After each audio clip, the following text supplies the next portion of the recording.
Behind me you see the Human Rights Museum, and you also see the bridge that we've got on Provencher.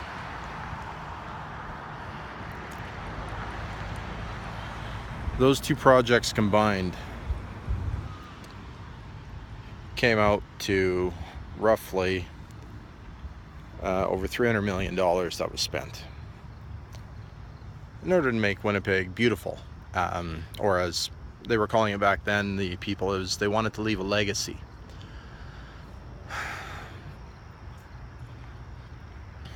I got a problem with that. Human Rights Museum and stuff is fine. The bridge itself, hey, you got to get across the river somehow.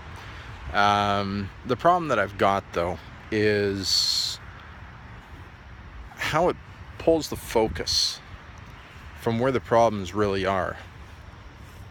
I still haven't gone into the Human Rights Museum yet, because to me it's a big issue that I've got. Because where I am right now is actually in a graveyard. In this particular case, this isn't a graveyard that's full of military victims or anything. This is at the cathedral across the street. But the reason why I decided to come in a graveyard and talk about stuff here now is PTSD that happens as a result of people who are not in military per se, but they're still in a fight. The whole point of PTSD is it has to do with stress. It's a disorder to deal mentally that people have with stress that they're facing. You don't have to be in the military to face that. You don't even have to be in the medical profession. Any traumatic experience can actually end up creating a stressful situation to the point where death becomes the only option that you really feel that you can take. And that sucks. I've had situations in my life where that looked like the only way out. That looked like the best way out. I didn't feel like dealing with stuff anymore. Now, some people would say it was post-traumatic stress disorder. I would say it was depression. But I pulled through it by the grace of God. More than anything else was by the grace of God. Surrounding myself with proper friends, getting rid of the waste in my life, the people who were not exactly the best people to be around. And that brings me on to the topic of, as I said, where it becomes a mental issue for the general population. Anything can set it off. I've got a good friend who, in the past year, just over a year, it's just the siblings left. Both parents have passed away. Now I know they're not in that position, but it's something where, or I'm certain they're not in that position, but it's something where it is hard when you lose your parents both within a year.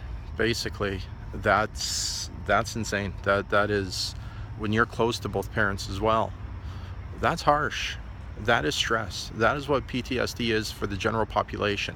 We don't think of it in that perspective because we always want to think that there's something big and important that happened first, like like a military exercise, or it was a doctor or a nurse that was holding the hand of a baby that ended up dying in their arms, or something like that, or an EMT that shows up on site and they see where there's a horrific car accident and an entire family wiped out. That's the way we want to see it. But there's lots of people that can't handle the day-to-day stress of a parent passing away, a miscarriage, postpartum depression, so many different things like that cause one form or another of PTSD. We like to label it sometimes with other things, just keeping it as depression. But it's the depression that's caused through a traumatic experience, like a parent dying, like it being your last parent dying, like it being one of your children dying, whether it's a car accident, a drowning, anything like that, that can set it off. So I guess what I'm trying to say is, when people are going through stuff like that, and I've said it many times so far, what they need are not the people that I got rid of in my life when I went through some crap. They need the people in their life that I brought into my life. People who are stable. People who are going to be there for you all the time. People who you know you can trust. People who are going to show up. The question I've got for you right now is, are you going to be one of those people? Or are you going to be one of the people that they don't want around? The choice is yours. It's actually quite simple.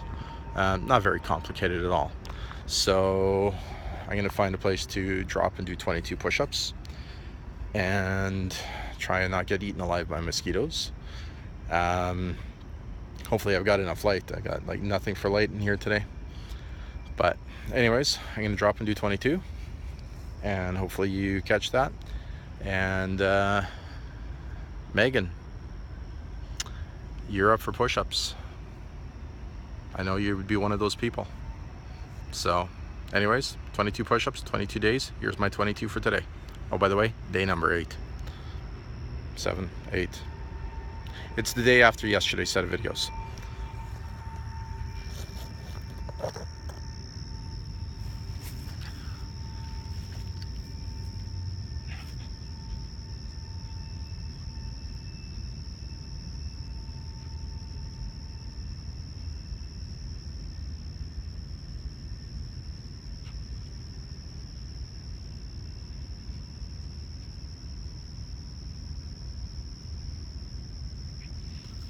And 22. Have a good night, everybody. Megan, you can go ahead and do knee push-ups if you want. Yeah, I'm challenging you to do real ones.